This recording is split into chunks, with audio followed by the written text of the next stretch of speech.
Kalau sudah kemudian yursalu alaihil malak, sebelum ada 4 kalimat ini kita dikirim ruh sama malaikat. Malaikat ini diciptakan dari mana? Nur, cahaya. Ta'atan li maksiatil khaliq, tidak akan pernah bermaksiat kepada Khalik. Siapa? Allah Subhanahu wa ta'ala. Berarti yang baik-baik adanya di mana? Malaikat. Makanya malaikat kagak doyan sama duit. Ya, enggak doyan, dia mah enggak ada. Malaikat korupsi kagak ada. Orang semenggah itu mah sama duit.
Di pertemuan sebelumnya kita sudah sampai pada bangunan Islam.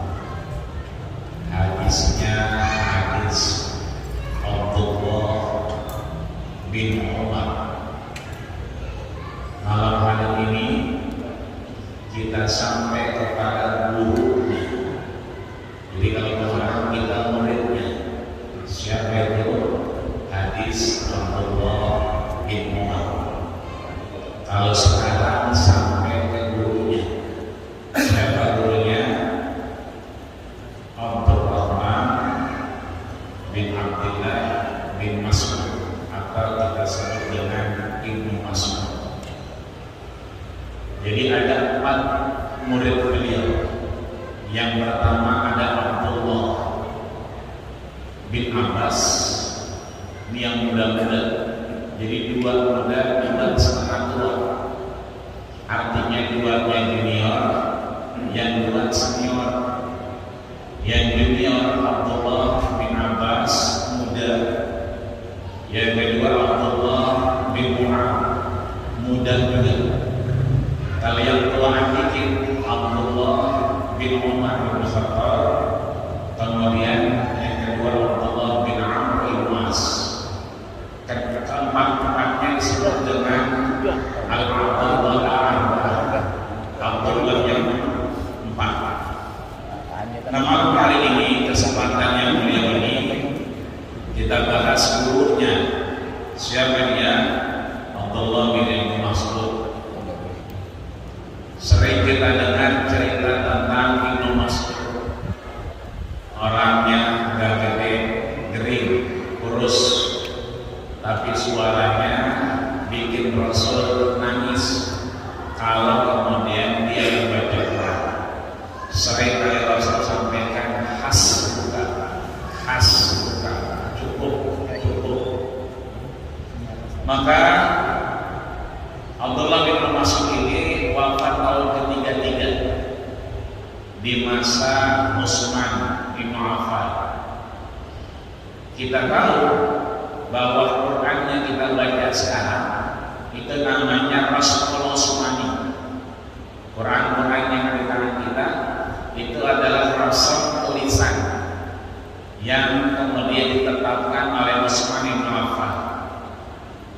Tapi yang sering bikin nangis Rasul kalau ngaji siapa? Ibnu Mas'ud. Maka ada juga Quran Rasul Ibnu Mas'ud. Ada juga Quran yang tulisan itu adalah Ibnu Mas'ud. Jadi banyak tulisan-tulisan Quran dulunya. Terlebih waktu itu juga ada Zaid bin Sabit, sekretarisnya, yang tulis dari runutan Quran. Jadi Ibnu Mas'ud ini punya sejarah tersendiri yang kemudian sampai kepada dari Rasul dan terkait dengan Utsman bin Affan. Kenapa kemudian Ibnu Mas'ud punya madhab sendiri? Kenapa kemudian Ibnu Mas'ud punya runutan Quran sendiri? Kenapa kemudian Ibnu Mas'ud punya Rasul sendiri? Karena Ibnu Mas'ud ini bid'un wa sab'una surah, lebih dari 1/4 bahkan lebih ayat-ayat dalam Al-Quran beliau memperdengarkannya sendiri dari baginda kita Rasulullah Sallallahu Alaihi Wasallam. Jadi udah gak ada penghalang. Kalau perselisihan, perbedaan pendapat, yang satu ketemu, yang satu kagak, wajar. Kenapa? Karena yang satu ketemu, yang satu kagak. Ini mah dua-duanya ketemu. Ibnu Mas'ud emang sering disuruh ngaji sama Rasul. Utsman yang emang khalifah yang kemudian penerus Rasul. Nah, kalau ada dua-dua ini riwayat yang sama tapi berbeda, namanya sad. Sad itu ada perkataan, ada pendapat yang kuat, tapi ada yang kemudian lebih kuat. Maka kemudian setelah disepakati, yang sampai ke kita sekarang adalah Rasul Utsmani. Nah, itu kita tinggalin aja. Karena kalau kita bahas panjang lebar. Tapi hanya pengetahuan kita bahwa sejarah Ibnu Mas'ud itu punya sejarah dengan Rasul, kemudian Utsman bin Affan punya sejarah dengan Rasul. Antara Ibnu Mas'ud dengan Utsman bin Affan sama-sama yang meriwayatkan apa yang disampaikan Rasul. Jadi saudara buat. Maka di hadis 4 disampaikan an Abdurrahman Abdullah bin Mas'ud radhiyallahu taala, dari Abdurrahman bin Abdullah bin Mas'ud, semoga Allah Subhanahu wa taala meridainya. Apa yang disampaikan? Qala, ya, berkatalah. Siapa yang berkata? Ibnu Mas'ud. Berkata dari siapa? Haddatsana. Jadi kalau kita bahas nih kitab hadis, hadis itu hadisnya namanya hadis arba'in. Berarti hadis ini apa? Perkataan yang disampaikan Rasulullah Sallallahu Alaihi Wasallam. Maka kalau ada bahasa haddatsana, yang ngomong siapa berarti? Rasul udah haddatsa, udah ngomong. Kalau bahasa kita udah ngomong dah, udah nyampe ke kita kabarnya. Jadi Rasul sendiri yang ngomong, haddatsana Rasulullah Sallallahu Alaihi Wasallam telah menyampaikan, telah berkalam, telah berhadas, telah berkata. Siapa? Rasulullah Sallallahu Alaihi Wasallam. Wa huwa shadiqul masduq. Dia Rasul ini ada dua, shadiq dengan masduq. Kalau shadiq ini orangnya, shadaqa yasdiqu, benar. Abu Bakar Siddiq berarti Abu Bakar yang membenarkan. Shadiq berarti orangnya. Siapa? Rasul dia yang benar, Rasul dia yang jujur. Kenapa ada kata-kata shadiq? Memang Rasul yang benar. Kenapa ada kata-kata masduq dibenarkan? Kembali ketika ada satu dua riwayat yang kontradiktif, tidak sejalan, maka dikembalikan pada yang kuat. Contoh, Umar Ibn Khattab punya anak namanya Abdullah. Abdullah punya anak namanya Bilal. Jadi Bilal itu cucunya daripada Umar Ibn Khattab, bukan Bilal bin Rabah. Ini Bilal yang anaknya Abdullah, anaknya daripada Umar Ibn Khattab. Nah, Bilal ini dekat sama Sayyidatina Aisyah radhiyallahu anha. Disampaikan karena sebagian periwayatan itu datang dari istri Rasul yang namanya Sayyidatina Aisyah radhiyallahu anha. Disampaikan kepada Bilal, ini zaman makin berkembang, orang makin banyak, maka ya kan perempuan itu sebaiknya salatnya di mana? Di rumah, tidak di masjid. Kenapa? Udah kebanyakan orang, udah penuh masjid sama orang lanang, sama orang laki. Didengar sama babanya. Siapa babanya? Abdullah, anak daripada Umar bin Khattab. Kata Abdullah, enggak, haddatsani, Rasul udah ngomong langsung kepada saya. Apa katanya? La tamna'u ima Allah al-masajid. Jangan pernah larang perempuan untuk ke masjid. Artinya apa? Ada dua nih. Ya, yang satu jangan ke masjid karena apa? Karena udah banyak banget orang. Tapi yang satu kemudian haddatsani, saya dengar langsung kok. Dan itu babanya. Ibarat kata baba sama anak bertengkar, berbeda pendapat, dan itu yang dipertengkarkan, yang dibedakan pendapat adalah yang dari Rasul. Babanya emang ketemu Rasul. Haddatsani, orang udah bilangin sih, lagu dengar sendiri dari Rasul, begitu kira-kira. Kagak Pak, saya dengar dari Aisyah. Nah, artinya dua ini sebetulnya betul, tidak kontradiktif, tidak syadz.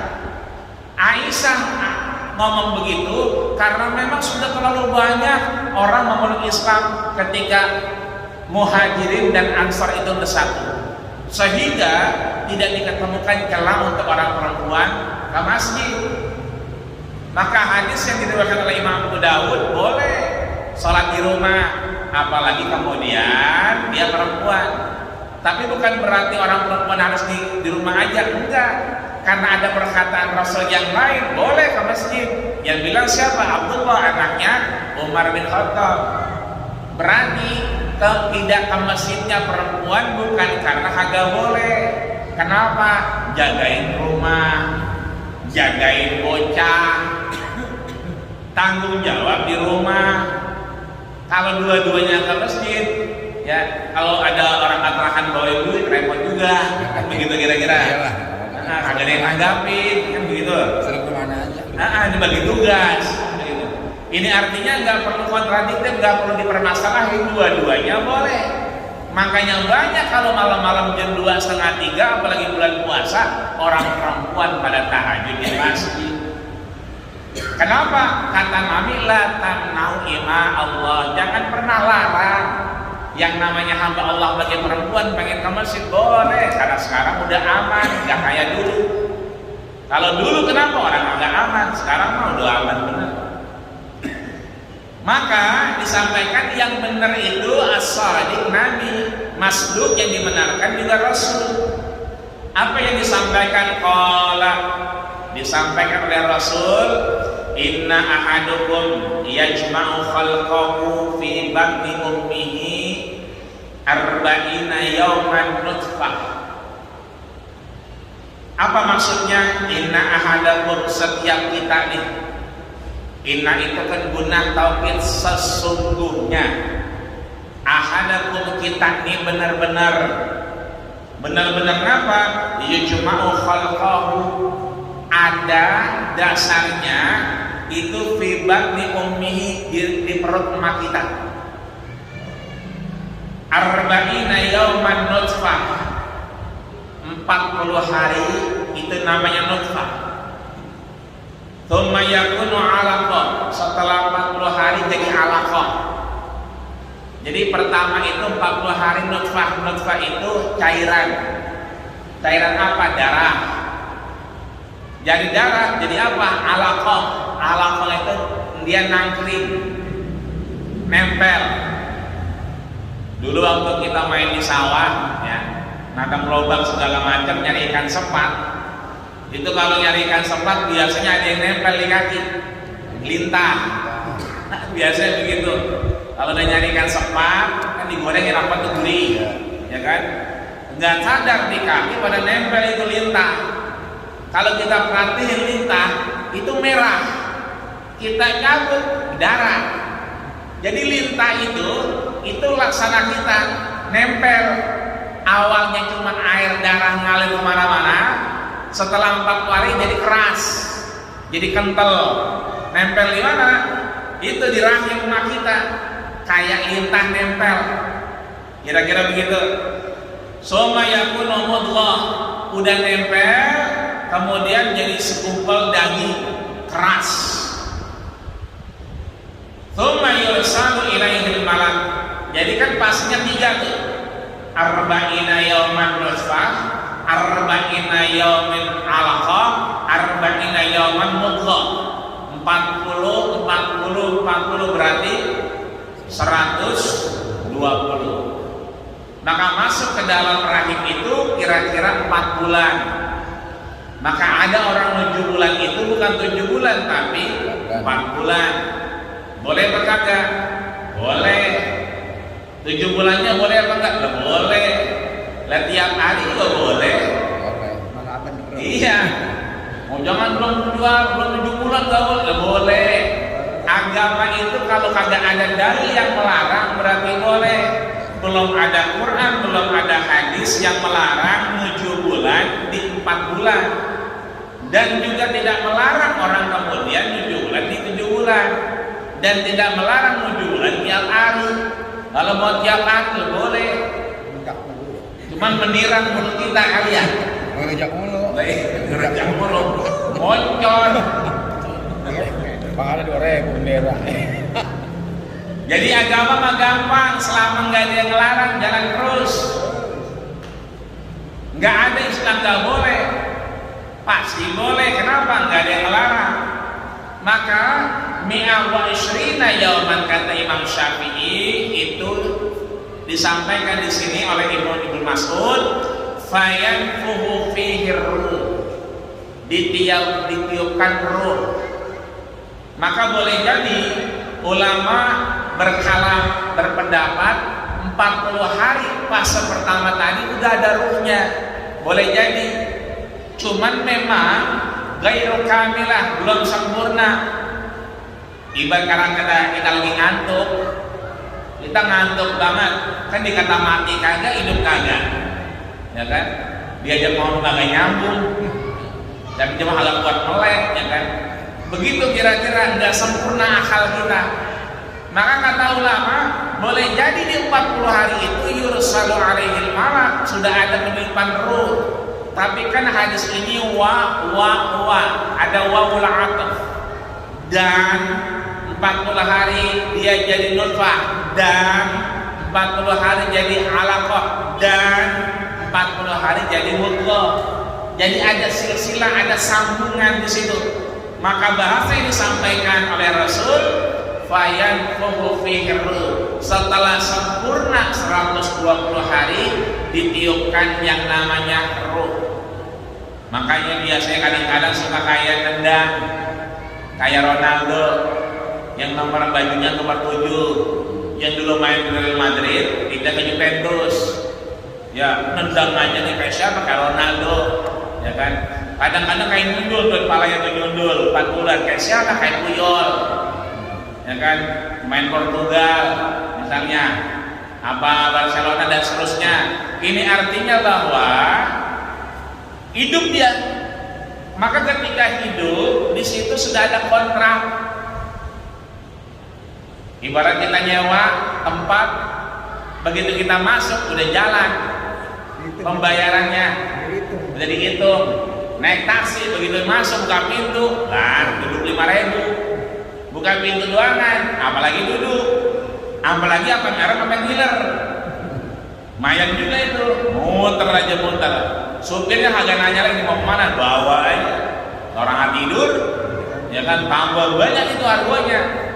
Nah di sini udah masuk hitungannya. Apa yang masuk? Yu'maru bi arba'ati kalimat, ditetapkan dengan 4 pagar kita, 4 rem kita, 4 pakem kita, 4 bingkai kehidupan kita. Kan kalau bingkai 4 tuh 1, 2, 3, 4. Makanya orang mati biasanya ada pokoknya, habis bingkainya. Maka kehidupan itu pagarnya 4, di arba'ati kalimat, dengan 4. Apa yang 4 itu? Yang pertama rizkihi, yang kedua ajalihi, yang ketiga amalihi, yang terakhir sa'iyun au sa'idun. Apa maksudnya 4 ini? Yang pertama adalah rezeki kita, yang kedua adalah ajal kita, yang ketiga adalah amal kita, dan yang terakhir hidup kita saqiyun au sa'idun. Apakah hidupnya bahagia atau sengsara? Maka kalau sudah kemudian yursalu alaihil malak, sebelum ada 4 kalimat ini kita dikirim, kita ditiup ruh sama malaikat. Malaikat ini diciptakan dari mana? Nur, cahaya. Beda sama iblis. Ya, iblis, belis, sama tuh. Kalau itu dari api. Kalau malaikat diciptakan la ta'ata li maksiatil khaliq, tidak akan pernah bermaksiat kepada Khalik. Siapa? Allah Subhanahu wa ta'ala. Berarti yang baik-baik adanya di mana? Malaikat. Makanya malaikat kagak doyan sama duit. Iya. Enggak doyan dia mah, enggak ada. Kita malaikat korupsi kagak ada. Orang semenggah dia mah sama duit. Iya. Malaikat kagak doyan sama orang wadon. Kenapa? Ya karena memang tidak ada indikasi maksiat. Itulah malaikat. Cerek malaikat. Iya. Ya bukan laki bukan wanang, karena ada orang yang kemudian masuk ngabes, ya kan? Dia katanya, ya kan, ketemu malaikat Jibril. Ya bahkan mohon maaf, bukan nemu doangan. Dia apa yang tahu malaikat Jibril katanya. Ya belum lama lihat itu kan begitu, ya kan? Ini artinya bahwa kalau dikatakan itu kerjaannya malaikat Jibril, lah kan lihat sendiri tampangnya itu orang. Mendingan juga dia lihat wilayah Peres kali ya begitu. Kalau dia milih-milih, ya kan? Artinya mohon maaf, ya kan? Udah nggak benar kalau kemudian itu malaikat, apalagi Jibril. Karena malaikat tidak pernah indikasinya pada hal yang negatif. Maka ruh itu mulia, dibawa sama malaikat. Kita dulu ruhnya alam ruh, pindah ke mak kita, ditiup, dibawa sama malaikat. Nanti ketika habis jatah hidup kita, yursalu alaihil malak, sama bahasanya, dijemput sama malaikat. Fanazala bihi wahidun, 1 itu diinstruksikan Allah turun. Di mana yang lain? Indah qadil basar, sepanjang mata memandang. Makanya orang kalau mau pulang biasanya matanya jauh, kayaknya gitu, pandangannya jauh. Matanya ke atas aja. Ya niat ke atas saja. Kadang-kadang ada yang sampai mendelik, ya kan? Ngomong ngelantur. Ngomongnya ngelantur udah. Iya ngomong ngelantur, ya kan? Kali gitu orang mau mati, hidupin kopi lah kagak, ya kan? Kata dia mikir-mikir, dia mau datang, dia mau duduk segala macam. Ini artinya bahwa kita dibawa oleh malaikat secara mulia, makhluk yang tidak pernah bermaksiat. Maka kita mudah-mudahan sesuai 4 ini, yang terakhir bunyinya saqiyun au sa'idun, kita bahagia atau sengsara akhirnya. Maka mudah-mudahan kita bahagia, amin ya rabbal alamin. Kenapa kok ada bahasa bahagia atau sengsara? Kalau yang nama yang pertama, yang kedua, rezeki jelas, jodoh itu rezeki, betul. maut, rezeki juga jangan ditolak, kan begitu. Kan yang pertama tadi rezeki, kedua ajal, ya kan? Bikat rizkihi wa ajalihi, rezekinya berapa, ajalnya berapa, umurnya.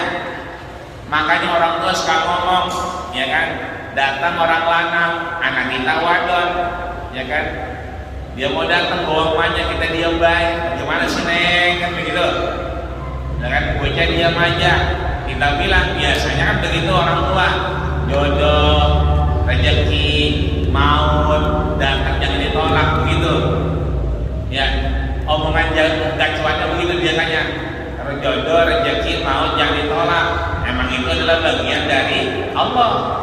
Maka itu memang sudah digariskan oleh Ibnu Mas'ud yang didengar sendiri kepada baginda kita Rasulullah Sallallahu Alaihi Wasallam. Maka kalau urusan pertama kedua emang itu jatah kita udah habis. Makanya kalau kemudian kita masih bisa minum, berarti kita belum dekat ajal kita, masih jauh dah. Insya Allah. Kenapa? Masih bisa minum. Yang repot kalau minum udah nggak berasa, bawaannya ogah aja, nah itu hati-hati. Oke. Ya. Punya duit. Makan masih bisa makan, bagus. Durian masih doyan, hajar. Kamu masih dagang. Apalagi udah lagi madu murah sekarang 45.000 udah ngontong. Itu yang udah senyum saking. Di mana? Ke Pasar Jambrong. Ya saya lihat tadi pada turun murah. Ya kan? 45.000 udah kayak jambul. 45 katanya. 45. Lah kalau di Merambakan kan mahal. Ego. Ini 45. Mau saya anterin ke Jambrong. Mulia itu. Bentar di sini dah, Gampang tuh mah. Masih doyan kita makan. Kenapa? Itu berarti kita masih panjang karena masih enak makan. Kalau udah kagak enak makan itu yang ribet. Rezekinya udah mau habis. Iya, kalau misalnya makanya kita makan aja udah. Doyani namanya doyani. Bisa tiris ya. Tiris berarti rezekinya itu.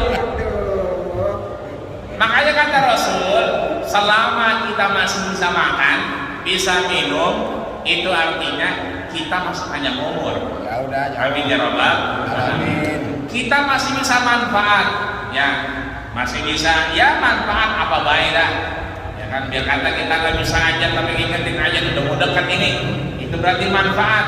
Selama kita masih ada manfaatnya, berarti kita masih panjang umurnya, insya Allah. Amin ya Rabbal Alamin. Sebab dicabut umur kita, selesai jatah hidup kita, rezekinya habis, kan rezeki tadi.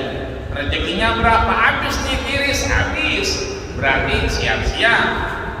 Kalau udah tiris. Makanya kalau badan gak enak makan doyani, kalau badan gak enak makan doyani. Telan aja udah telan.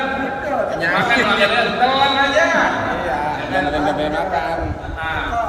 Sebab kalau gak doyan makan berarti jangan dekat. Ya kan? Sudah kopi kagak diminum, nah hati-hati. Mau habis jatahnya itu berarti dia. Lu telan aja, mau enak mau kagak sih, telan aja. Yang main dibikinin, ya kan? Kan namanya tamu mah itu kalau main tamu kayak orang mati, dikasih air putih ya minum, ya kan? Minum teh manis ya terima, ya kan? Kagak usah kita atur-atur. Boleh dah, tapi gulanya dikit. Gitu kata dia. Dan terserah yang punya rumah. Ya kan, kali mah emang habis gulanya, kagak dipakein gula. Ini teh tawar. Gak usah dibilang gulanya dikit, memang gulanya habis. Pakai dibilang dikit aja. Artinya emang kagak ada gulanya. Makanya ada ibu kalmayin. Tamu mah kayak orang mati. Itu yang punya rumah ngobrol di depan, ya udah di depan aja. Berarti jauh sama dapur. Berarti kalau yang begitu kopi mah kagak ada, kagak ada, siap-siap baik, mulut meniran kan begitu. Nah di luar, tapi kalau di dalam suruh masuk kita masuk, suruh duduk, buat diri aja dan jangan suruh duduk, ya kan? Ini udah suruh duduk diri aja dah, karena doangan, duduk, orang yang punya rumah duduk. Itulah kemudian kepatuhan kita kepada ini. Karena berkaitan dengan yang ketiga, apa itu? Wa amalihi, amal kita. Makanya amal kita ini artinya jalan terus, bukan sholat maghrib doangan, bukan. Tapi bumi yang kita injak itu bersaksi semua. Wa yauma idzin tuhaddisu akhbaraha. Kenapa kita sholat maghribnya di sini? Ya kan? Badianya di sono. Ya kan aturan enak banget. Bayang maghrib di sini. Ya badianya situ aja, kenapa sih? Kan begitu. Tapi rata-rata kan pada maur. Iya, kita lagi sono, kita lagi sono. Kenapa begitu? Yauma idzin tuhaddisu akhbaraha. Nanti bumi ini ngomong tuhaddis. Di sini dia pernah qabliyah, di sono dia pernah ba'diyah, di sini dia pernah bayang maghrib jamaah. Ngomong semua. Jadi kami hampir tiap titik ini kalau kita pernah ngomong. Makanya kalau belum pernah sembahyang ba'diyah di pojokan, kali-kali di pojokan. Ya, pinggir. Iya, sono pojokan itu enggak ada tuh yang ba'diyah di pojokan loh. Ya kan? Nyempil begitu. Nah, yang nyempil itu dia gampang kan. Cepat dia. Laporan ya Allah, lapor kenapa? Cuman dia doang aja sembahyang ba'diyah di sini. Ya. Kenapa? Sempit. Yang lain mah pada di sana dibawa kipas angin. Saya ini kagak laku di pojokan katanya, cuman dia doangan. Nah, entar nih yauma idzin tuhaddisu akhbaraha. Bumi ngomong semua. Yang ngapain? Tentang akhbar-akhbar yang ada di atasnya. Makanya Ibnu Mas'ud pernah menyatakan kalau orang meninggal yang paling sedih itu bumi. Apalagi dia orang soleh. Kenapa? Karena amalnya terputus, berarti dia gak bisa nginjak lagi buminya. Tadinya dia injak-injak, dia bisa laporan, sekarang kagak diinjak-injak. Ini artinya bahwa amal kita itu bukan hanya maghrib doangan, tapi seluruh yang kita niatin dari awal, mulai dari rumah kita sampai di jalanan, sampai di sini, semuanya boleh jadi. Bocah kadang-kadang ada sampah, ya kan? Makan apa dibuang baik, namanya juga bocah kan akalnya setengah, ya kita ambil baik, kita masukkan bank kita. Nah, itu jadi amal. Kenapa? Atau huru syatrul iman, yang namanya bersih suci itu sebagian dari iman. Jadi amal semua, bukan sholatnya doangan, tapi seluruh rangkaian sholat itu amal.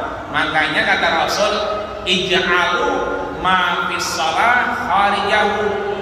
Jadikanlah yang di dalam sholat itu di luar sholat.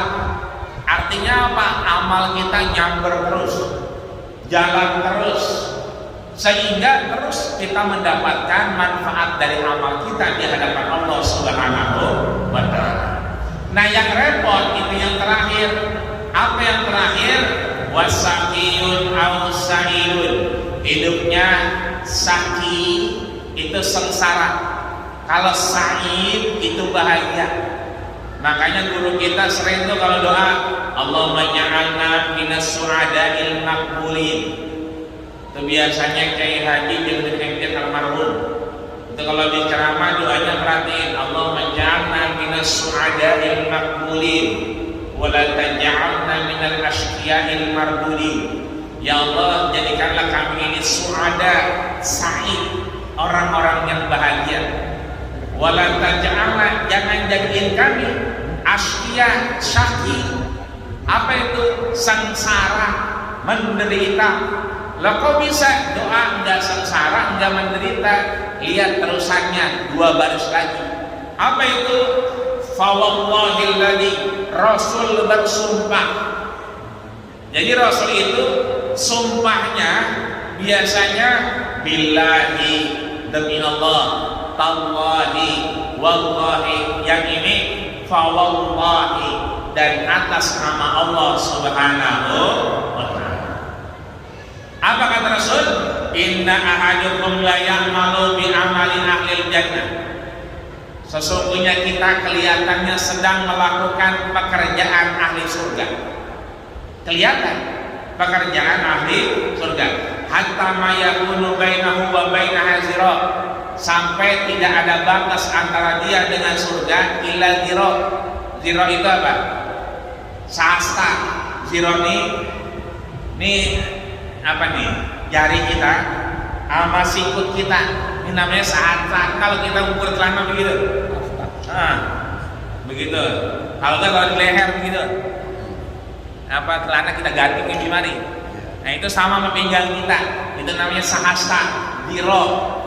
Amal kita udah sampai mau ke surga, tinggal segini doang nih antara sikut sama jari kita doang. Kayak kita ukur celana segini doang, dikit lagi, berarti tinggal selangkah doang. Nah dikit lagi, tapi fayasbiqu alaihil kitab, ya kan?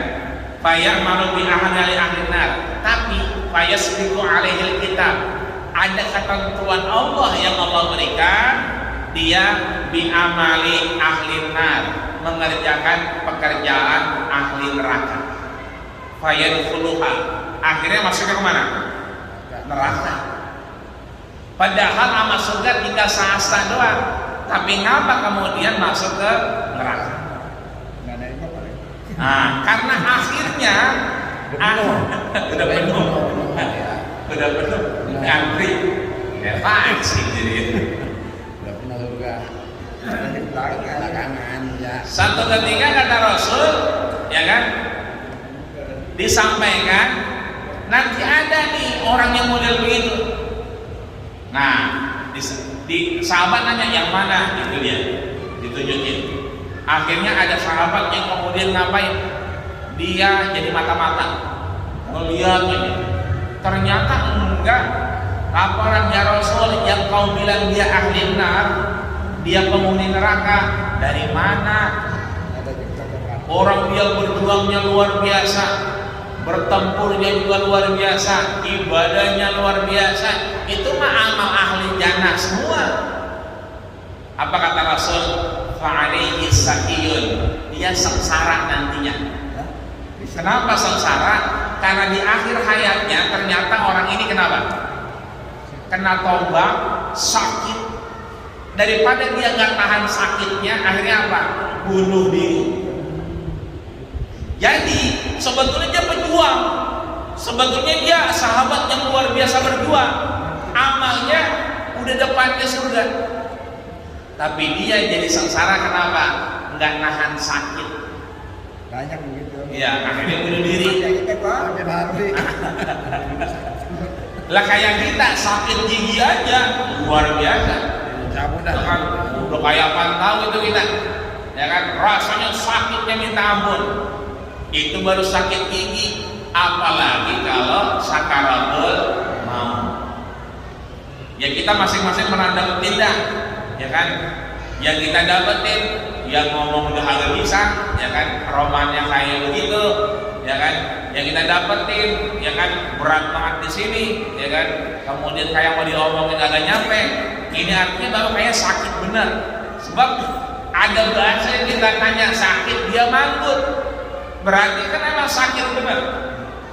Boleh jadi bahasa terakhir yang kita udah 4 kali pagernya, apa dari rezeki kita, ajal kita, amal kita, yang terakhir ini yang bahaya, sakiyun al sa'idun. Mudah-mudahan kita bisa bertahan sampai akhir, meskipun sakaratul maut sakit sekali, kita nggak sampai bertukar akidah kita. Kita nggak sampai kemudian ada setan iblis yang datang menolongin kita. Karena saking sakitnya kita pindah minta pertolongan. Awalnya kita iya karena kedua iya karena nasta'in, boleh jadi kita berubah. Maka mudah-mudahan yang tidak berubah, dia jadi orang-orang yang bahagia. Mudah-mudahan kita semua, amin ya rabbal alamin. Sebaliknya yang terakhir, orang udah ngelakuin maksiat dekat sama neraka, tinggal sejengkal lagi, sehasta lagi, tapi dia melaksanakan amal orang surga. Yang hadis kedua dulu kita cerita orang yang bunuh 100 orang. Dia udah bunuh 99 orang, 1 orang dibunuh. Itu pun orang ngerti ustaz. Cuman ustaz yang suka ngejelekin orang. Wah, nanti emang gak bakal diterima taubatnya. Ya kan udah neraka aja dah, saya ada kelihatan begitu kata dia. Akhirnya dibunuh juga 100. Nah orang ini kemudian ketemu orang soleh, kata orang soleh, siapa yang bisa menolak taubatmu?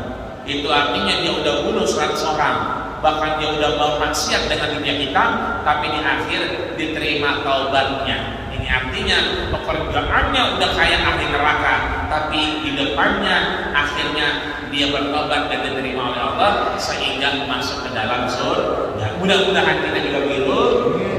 Amal kita menjadi amal yang soleh dan mudah-mudahan dekat dengan surga. Ketika udah zero tadi, gak ada yang misahin kita dengan Allah Subhanahu wa Ta'ala. Man kana akhir kalamihi, siapa yang akhir perkataannya dengan Allah Subhanahu wa Ta'ala, selamat dia dunia akhirat di sakaratul maut, ketika dia mampu mengucapkan la ilaha illallah. Akhir kalamnya, akhir perkataannya adalah la ilaha illallah. Mudah-mudahan kita kebahagiaan di dalamnya. Amin ya rabbal alamin. Al-Fatihah. A'udzubillahi minasyaitonir rajim. Bismillahirrahmanirrahim. Alhamdulillahirabbil alamin. Arrahmanirrahim. Maliki yaumiddin. Iyyaka na'budu wa iyyaka nasta'in. Ihdinas siratal mustaqim. Shiratal ladzina an'amta 'alaihim ghairil maghdubi 'alaihim waladdallin. Amin. Wa'afana ya Rahman, wa'afana ya Rahim, wa'afana ya Karim. Allahumma taqabbal a'malana ya Allah. Allahumma taqabbal ya Allah arzaqana ya Allah. Allahumma taqabbal ya Allah bi siyamina wa salatina wa a'malina salihah bi rahmatika ya arhamar rahimin. Waj'alna min as-sa'adatil maqbulin wa la taj'alna min al-asqiyil mardudin. Wa sallallahu